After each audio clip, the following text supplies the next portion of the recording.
दोस्तों आज से करीब करीब 1 साल पहले हमारे गार्डन में इस तरह से एक गौरैया का आगमन हुआ था। तो उसको देख के मेरी खुशी का ठिकाना नहीं रहा था, क्योंकि दोस्तों हम दिल्ली एनसीआर के इलाके में रहते हैं, जहाँ पे गौरैया का नामो निशान मिट चुका है। तो एक गौरैया देखी तो मैंने अपनी वाइफ को बताया कि हमारे गार्डन में आज एक गौरैया मैंने देखी। और दोस्तों साथ में मैंने सोचा कि जब गार्डन में एक गौरैया आ सकती है तो ज़्यादा गौरैया क्यों नहीं आ सकती, हम इनको बढ़ा क्यों नहीं सकते। तो मैंने फील किया कि इसमें कहीं ना कहीं हमारी ही कमी है। दोस्तों हम इनके बारे में सोचते नहीं, और हम सोचते हैं भाई गौरैया तो गायब हो गई है, रीज़न है टावर, रीज़न है पोल्यूशन, तो अब तो गौरैया आएगी नहीं। दोस्तों मेरे हिसाब से तो हमारे एफर्ट में कमी है। अब ये देखिए, मैंने सबसे पहला फीडर लगाया इनको बुलाने के लिए, और अपने आप बना के लगाया और इसमें दाना डाला। तो देखिए एक से ये मल्टीपल होनी शुरू हो गई, 1 से 15-20 आनी शुरू हो गई।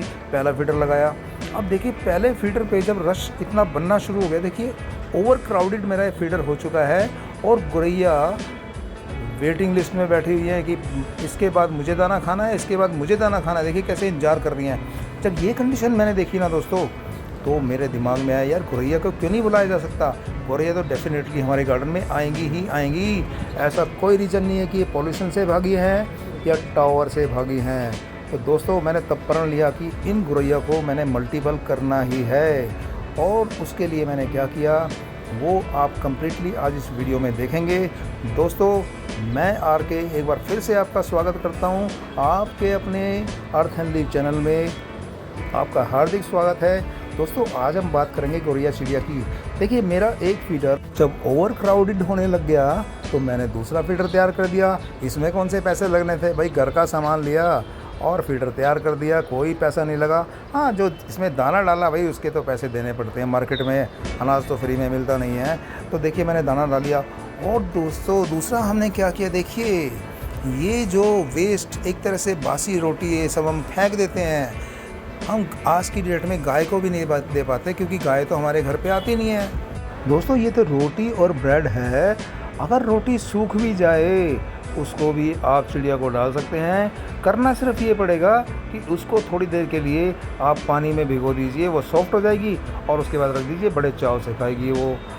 दूसरा आपको जो काम करना है, रोटी ब्रेड, इवन अगर आपके घर में चावल भी बच जाते हैं वो भी चिड़िया खा लेती है, दलिया बच जाता है बना वो भी चिड़िया खा लेती है। करना ही होगा, देखिए आपको इसके छोटे छोटे टुकड़े बनाने पड़ेंगे, ठीक इस तरह से जैसे हमने बनाए हैं। थोड़ी सी मेहनत करनी है, चिड़िया बड़े आराम से खाएगी, क्योंकि चिड़िया की चोंच बड़ी छोटी होती है, तो बड़ा टुकड़ा उसको तोड़ने में परेशानी होती है। अब देखिए दोस्तों कितने चाव से ये आपके रोटी के टुकड़े खा रही है। तो आपके घर में तो कोई वेस्टेज होने का मतलब ही नहीं है, सवाल ही नहीं पैदा होता।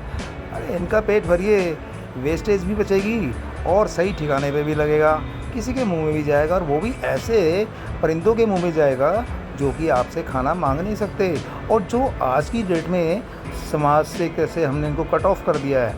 पहले ये घरेलू चिड़िया होती थी, आज की डेट में इंसान से इसका कनेक्शन लगभग टूट चुका है, क्योंकि हमने इनका ध्यान देना बंद कर दिया। अब देखिए साथ में दाना तो हमने डाल दिया, अब पानी का भी इंतजाम कर देते हैं। ठंडा ठंडा पानी किसी छायादार जगह में आप रख दीजिए अपने टेरेस गार्डन में या बालकनी में, तो इनके लिए पानी का भी अरेंजमेंट हो जाता है। जब दाना और पानी दोनों अवेलेबल होगा तो दोस्तों क्वेश्चन उठता ही नहीं कि आपके गार्डन में इस तरह से स्पैरोज़ का आगमन नहीं होगा। ये देखिए, और दोस्तों जब गार्डन में बर्ड्स आते हैं ना, तो गार्डन की बात ही कुछ और होती है, और हमारा गार्डन लगभग कंप्लीट कहा जा सकता है, क्योंकि नेचर से हमारा जुड़ाव हो जाता है।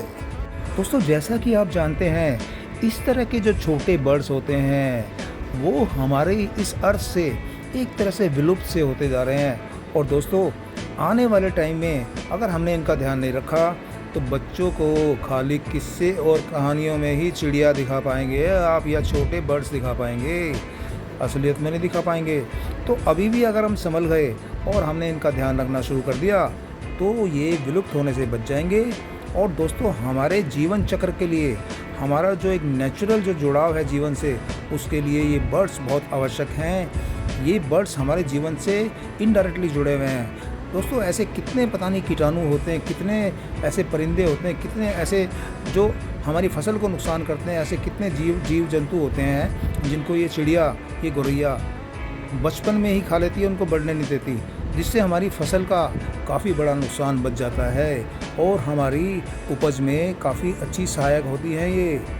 दोस्तों वैसे तो कहावत में कहते हैं अब पछता है क्या होत जब चिड़िया चुग गई खेत, लेकिन असलियत में दोस्तों चिड़िया खेत को चुगती नहीं है बल्कि उसको चुगने से बचाती है।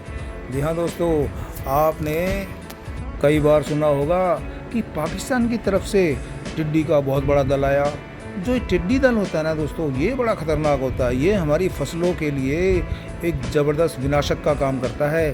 तो टिड्डी दल के जो टिड्डी के छोटे छोटे जो बच्चे होते हैं उनको हमारी गौरैया चिड़िया पहले ही चट कर जाती है, तो बहुत बड़ा नुकसान होने से बच जाता है। लाखों करोड़ों की तादाद में टिड्डी दल पैदा हो जाता है। तो अगर हमारी गौरैया ना हो तो सोचिए क्या होने वाला है हमारी फसल का। अब देखिए दोस्तों, गौरैया हमारे गार्डन में वैसे तो मल्टीपल हो गई थी, लेकिन करते क्या थी, सुबह आती थी, शाम को चली जाती थी। अब मैंने सोचा कि जब अपने घर तक हमने गौरैया को बुला लिया है तो क्यों ना इनके रहने सहने का भी अरेंजमेंट किया जाए। दोस्तों मैंने देखी मीशो से ये एक तरह से नेचुरल टाइप घोंसले मैंने मंगाए, तो उस टाइम मुझे जो इसकी कॉस्ट पड़ी थी करीब 60 रुपये का एक पड़ा। यही घोंसले अगर आप बाज़ार से लेने जाते हो तो 150-200 रुपये से कम नहीं मिलने वाले, तो मीशो से मुझे काफ़ी सस्ते मिल गए। तो मैंने स्टार्टिंग में 5 घोंसले वहाँ से मंगाए ट्रायल के लिए कि इसको गौरैया एक्सेप्ट करती है कि नहीं करती। तो दोस्तों मैंने जब उनको लगाया तो गौरैया ने उसमें छानबीन शुरू कर दी, तो मुझे लगा कि ये इसको एक्सेप्ट कर लेगी। उसके बाद मैंने 5 और मंगा लिए, तो 10 मैंने ये घोंसले मंगाए नेचुरल, ताकि चिड़िया हमारे गार्डन में परमानेंटली स्टे कर पाए। तो इन घोंसलों की जो खूबी है वो ये थी कि ये 100% नेचुरल नज़र आते हैं। तो मेरी सोच भी ये थी कि जब ये नेचुरल हैं तो नेचुरल नेस्ट के अंदर चिड़िया जल्दी एंट्री करेगी, जल्दी इनको स्वीकार करेगी।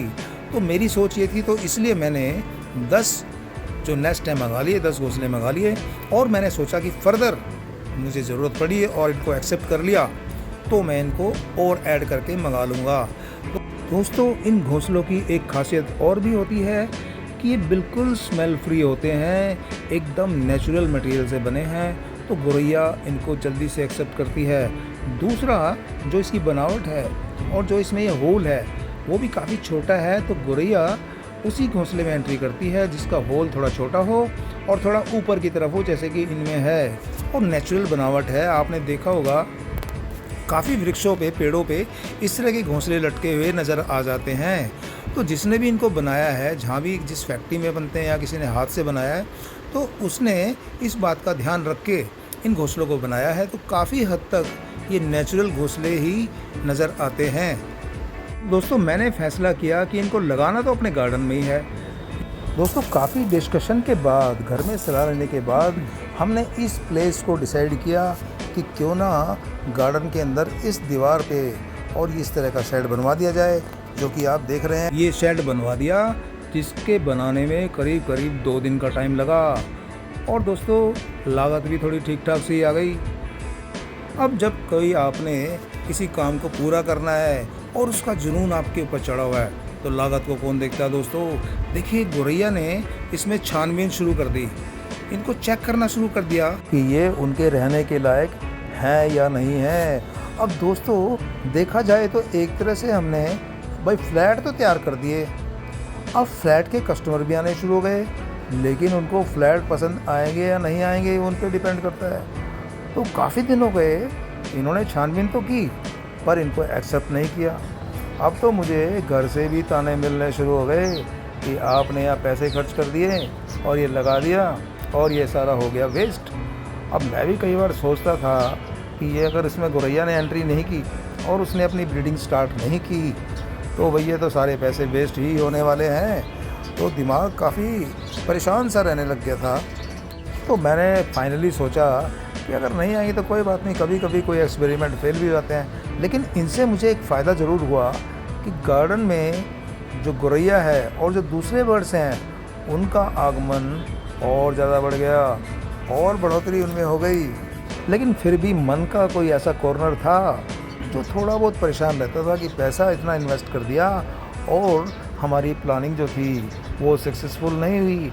दोस्तों मैंने इसके लिए यूट्यूब पे भी काफ़ी सर्च मारा कि हो सकता है जो गौरैया का जो ब्रीडिंग टाइम होता है वो कुछ स्पेशल टाइम होता हो, वो अलग टाइम होता हो, तो शायद उस टाइम ये इन घोंसलों को एक्सेप्ट करें और उस टाइम इसमें अपनी ब्रीडिंग को स्टार्ट करें, उसको आगे बढ़ाएं। पर दोस्तों ऐसा कुछ भी नहीं हुआ। अब मेरे पास इंतज़ार करने के सिवा कोई भी चारा नहीं था। लेकिन हाँ, एक चीज़ पॉजिटिव हो रही थी कि जो गौरैया की संख्या है वो दिन प्रतिदिन और बढ़ती जा रही थी। दोस्तों गौरैया हमारे जीवन के लिए कितनी आवश्यक है, इसका एक सीधा साधा मैं आपको उदाहरण बताता हूँ। एक बार चाइना में गौरैया बहुत ज़्यादा बढ़ गई, बहुत ज़्यादा गौरैया हो गई दोस्तों वहाँ पे, और जनसंख्या भी वहाँ पे बढ़ती जा रही थी। तो उस समय चाइना गवर्नमेंट ने डिसाइड किया कि जो चिड़िया है ये हमारे खेतों के अनाज को चट कर जाती है। अब अनाज की कमी उस देश में स्टार्ट हो चुकी थी, तो उन्होंने डिसाइड किया कि क्यों ना गौरैया चिड़िया को मरवा दिया जाए या उसको चाइना से बाहर कर दिया जाए। तो उन्होंने अपने सिटीजन्स को स्पेशली इनाम घोषित किया, जो इतनी गौरैया को मारेगा उनको लेके आएगा पकड़ के, उनको इतना पैसा मिलेगा। दोस्तों रिज़ल्ट क्या हुआ? रिज़ल्ट ये हुआ कि वहाँ से गौरैया चिड़िया का नामो निशान मिटना शुरू हो गया। अब उसका रिज़ल्ट क्या हुआ? उसका रिज़ल्ट ये हुआ कि वहाँ पे ड्रॉट पड़ गया, अकाल पड़ गया। रीज़न क्या था कि जो फसलों को चट करने वाले कीड़े थे भाई वो तो मल्टीपल होने शुरू हो गए, उनकी तादाद करोड़ों में बढ़ गई। अब उससे क्या हुआ कि सारी फसल पकने से पहले ही टिड्डियों ने चट करनी शुरू कर दी। तब उनके साइंटिस्ट को मालूम हुआ, जब उन्होंने इस चीज़ को चेक किया, जब गहराई में गए, कि जो गौरैया चिड़िया थी वो इन टिड्डियों को बचपन में ही ख़त्म कर देती थी, जिससे हमारी फसल बचती थी। तब जाके उनको अकल आई और उन्होंने गौरैया को दोबारा से प्रमोट किया अपने कंट्री में और दोबारा से उसको बढ़ावा दिया। दोस्तों गौरैया ने तो ब्रीडिंग स्टार्ट नहीं की मेरे गार्डन में, और देखिए ये भी एक छोटा ही बर्ड्स है, इसको हमारे यहाँ मोडी बोलते हैं। ये एक तरह से कबूतर की प्रजाति का ही होता है, जैसे कि कबूतर होता है, पिजन होता है, उस टाइप का ही होता है, उतने ही साइज़ का होता है। पर इसने अपनी ब्रीडिंग स्टार्ट कर दी, तो इससे भी मुझे काफ़ी संतुष्टि मिली। चलो हमारे गार्डन में किसी का तो जन्म हुआ, कोई तो बर्ड्स हमारे बढ़ने शुरू हो गए। देखिए कितने प्यार से आपस में एक दूसरे को सलाह रहे हैं। और दोस्तों ये इस मोडी का सेकंड सीज़न था। लास्ट ईयर भी इसने अपने 2 बच्चे यहाँ पे दिए थे और यहीं पे उसका लालन पालन और जो भी ट्रेनिंग देनी थी सब मेरे गार्डन में हुई थी, और वो पूरे बड़े होके उड़ गए थे। अब दोस्तों वापस आते हैं गौरैया चिड़िया पर। जैसे जैसे फरवरी का महीना ख़त्म हुआ, जैसे ही मार्च स्टार्ट हुआ, तो दोस्तों मुझे लगा कि जैसे गौरैया चिड़िया दोबारा अपने घोंसलों में कुछ छानबीन कर रही है। तो उसकी छानबीन बढ़ती गई और वो 15-15, 20-20 मिनट अपने घोंसले के अंदर रेस्ट करती हुई नज़र आई। तो मेरी उम्मीदें भी बढ़ गई कि शायद अब ये अपनी ब्रीडिंग स्टार्ट कर दे। और दोस्तों हुआ भी कुछ ऐसा ही। जैसे जैसे मार्च का महीना शुरू हुआ, थोड़ी थोड़ी गर्मी पड़नी शुरू हो गई, मौसम थोड़ा ठीक ठाक सा हो गया। गौरैया ने दोस्तों मेरे गार्डन में वो काम कर दिया जिसका मुझे इंतज़ार था इतने दिनों से, जिसके लिए मैंने इतने प्रयत्न किए थे, जिसके लिए मैंने इतने सपने सजोए थे। दोस्तों उन्होंने अपने अंडे इन घोंसलों में देने शुरू कर दिए। बस अब तो मेरी खुशी का ठिकाना नहीं था। यही तो मुझे चाहिए था दोस्तों, इसी की तो मुझे ज़रूरत थी, यही तो मेरी प्लानिंग थी। दोस्तों इस तरह की प्लानिंग अगर आपकी कामयाब हो जाती है और आप किसी टारगेट में सफल होते हो तो कितनी खुशी मिलती है ये तो आप जानते हो। देखिए कैसे इसने अपनी ब्रीडिंग स्टार्ट की, कितने प्यारे प्यारे बच्चे देखिए बाहर निकल के और चिड़िया उनको फीड कर रही है। और देखिए इसमें छोटे छोटे बच्चे इसके अंदर बड़े आराम से रह रहे हैं। अब दोस्तों एक घोंसले में ब्रीडिंग स्टार्ट हो गई है और दूसरे घोंसलों में भी इंक्वायरी स्टार्ट हो चुकी है, उसमें भी दूसरी गौरैया चिड़ियाओं ने अपना कब्जा करना शुरू कर दिया है। तो देखिए मेरे गार्डन में अब जो गौरैया चिड़िया का सर्कल है वो कंप्लीट हो चुका है। अब वो यहाँ पे दाना भी खाती हैं, पानी भी पीती हैं और रहती भी यहीं हैं और ब्रीडिंग भी यहीं पे बढ़ा रही है। अब ये देखिए ये वो मोडी का बच्चा जो मैंने आपको दिखाया था, ये थोड़ा सा बड़ा हो चुका है और अब जो इसके जो पेरेंट्स हैं वो इसको यहीं पे ट्रेनिंग देते हैं, यहीं पे उड़ना सिखाते हैं और ये बड़े आराम से हमारे गार्डन में विचरण करता है क्योंकि इसको किसी प्रकार का कोई खतरा नहीं है। और गौरैया चिड़िया तो आप देख ही रहे हैं कैसे बार बार अपने प्यारे प्यारे छोटे छोटे बच्चों को दाना खिला रही है। दोस्तों ये देख के तो भाई खुशी का ठिकाना मेरा नहीं रहा और साथ में आप भी काफ़ी खुश हो रहे होंगे कि दिल्ली एनसीआर गुरुग्राम जैसे शहर में अगर गौरैया इस तरह से बसेरा कर सकती है तो कहाँ पर नहीं आ सकती। बस हमें प्रयास की ज़रूरत है, प्रयत्न की ज़रूरत है। दोस्तों मैंने जो पूरी आपको स्टोरी बताई, एक गौरैया से आज करीब 150 गौरैया मेरे गार्डन में है, उसका जो मैंने आपको पूरा ये जीवन चक्र बताया, उसका जो मैंने पूरी यात्रा बताई, उसका उद्देश्य यही है कि आप भी इस तरह के प्रयत्न कीजिए ताकि जो हमारे छोटे बर्ड्स हैं, जो गौरैया है और इस तरह के और छोटे बर्ड्स हैं, उनको बढ़ावा मिले और वह दोबारा हमारे साथी बन जाएं और हमारी लाइफ में हमारे साथ रहें और उनको विलुप्त होने से हम बचा सकें। और दोस्तों ये पॉसिबल है, ये मैंने करके देखा है, आप भी इसको कर सकते हैं और आप भी इसको कीजिए ताकि हमारे जीवन में इनका फिर एक बार आगमन हो जाए। दोस्तों प्रयत्न कीजिए ज़रूर, क्योंकि प्रयत्न करेंगे तभी कुछ होने वाला है। आप स्टार्टिंग से कीजिए, आप अभी इनके घोंसले मत लगाइए, आप इनको दाना पानी डालना शुरू कीजिए, ठीक कुछ इस तरह से देखिए, आप इनको छाया में पानी रखिए, दाना खिलाइए, भाई आपके गार्डन में डेफिनेटली आएंगी और गार्डन की शोभा बढ़ाएंगी और नेचर से तो आप जुड़ ही जाएंगे।